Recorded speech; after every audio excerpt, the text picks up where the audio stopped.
What's up, everyone? Welcome back to Path of the Network Marketer, Day 10, Episode 10. Going strong, going strong. So thanks for tuning into the show. If you haven't yet subscribed or followed or whatever it happens to be on the particular app that you're listening on, go ahead and subscribe, because we do have a new episode every day.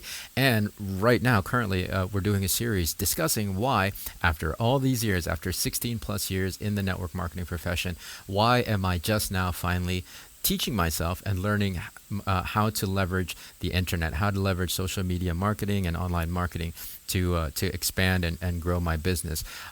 Yesterday's episode, we laid the foundation of mindset, right? For me, it's everything rests and is built on mindset, and it's all about having a growth mindset versus a fixed mindset, right? I'm always willing to challenge myself and push myself into personally uncharted territory, as just kind of how I operate, right? Like you guys know and have heard that we're only tapping into and using less than 10% of our brains, right? And so, I firmly believe that humans have a limitless capability. And so I want to just kind of keep every day tapping into a little bit more of that capability. And so having that growth mindset versus having a fixed mindset is just kind of MO, right? For me, it's just how I operate. And, obviously learning to leverage the internet and learning online marketing is one of those things that I'm doing right now. Now, you build on top of that, the next piece of the equation is just the rapid change that has happened in the marketplace.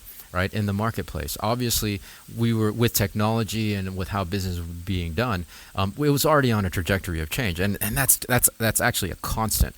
With online e-commerce and things like that, that was already well on its way. And then 2020 pandemic, global shutdown, the lockdown happened. That accelerated that trajectory even more. And so, fast forward to today, I think as a result of pandemic and more people staying home, and less people going out, people's buying habits changed dramatically, and people were buying more online, and companies adapted to that to do more kind of direct to consumer business model, and that's all well and great, but as a result, that is definitely eaten into our market share as a network marketer, right? Like the consumer base, the marketplace doesn't have as much of a need for the word of mouth, or for me telling my friend to buy this new product from me, right? Like to buy their supplements, when they can just as well buy great supplements directly from the company with e-commerce, right? And so the way the marketplace is behaving has definitely eaten into our market share, and as a result, I think across the board in network marketing, we've seen a decline in sales. And I don't know. If anybody tells you otherwise, I don't necessarily believe. I don't look at the numbers, and I don't look at market data. I don't necessarily follow direct sales and keep current with all the latest news and things like that. But I don't think that there's network marketing definitely is not immune to these kinds of trends, right? And so if you have anybody that's telling you that they haven't suffered, their business hasn't suffered as a result of the pandemic, I don't necessarily know that they're being completely honest.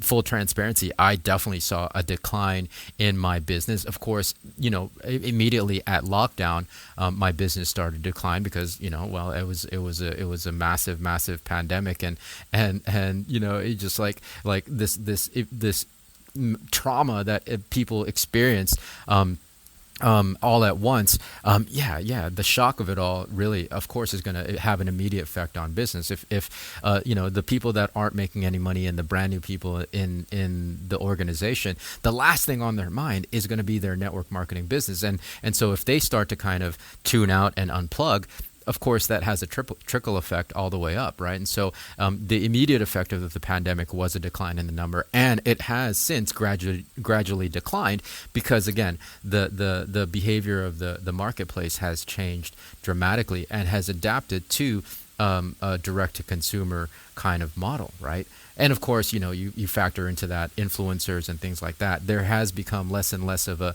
need for the independent distributor. And so, yeah, our market share, like as I mentioned, has definitely decreased over the years. And so that's another reason why I wanted to learn how to leverage social media and online marketing and the internet, because we got to adapt how we're doing business. Not to say that what I was doing in the past or what I continue to do isn't working. The person to person still works, and the word of mouth still works, but it just isn't working as effectively as, let's say, online marketing, right? Because I mean, why not leverage the tools, right? Go to the market as opposed to trying to force the market to go to you. All right. So that's kind of number 2, the second episode in the series of why after 16 years I've decided to finally learn how to use the internet to build my business. Right. I'm such a troglodyte. Anyways, tune in for more. We're going to continue to discuss this discussion in tomorrow's episode. So until then, be well, be safe. We'll see you in the next episode.